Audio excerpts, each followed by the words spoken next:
The major markets climbed higher, taking the Dow Jones to new records. In fact, the Dow Jones Average set a new intraday high every day last week.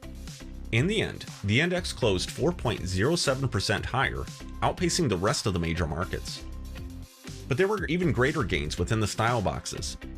The Small Cap 600 Value Index added an impressive 7.63%, nearly tripling the return in the S&P 500. Yet, every one of the 11 S&P 500 sectors closed higher.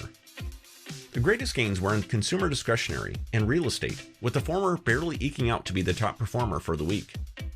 The gains were fueled by a number of economic and political factors. The weekly initial jobless claims reported the lowest initial claims since November of last year, with a weekly reading of 712,000. President Joe Biden signed the $1.9 trillion stimulus bill into law, causing stimulus payments to hit many Americans' bank accounts before the week was even finished.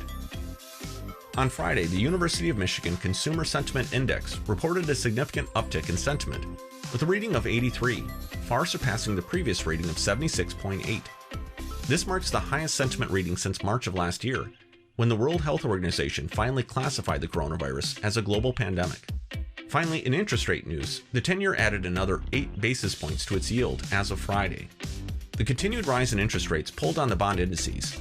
By Friday's close, the U.S. aggregate bond index lost another 43 basis points to sit with a year-to-date loss of 3.35%.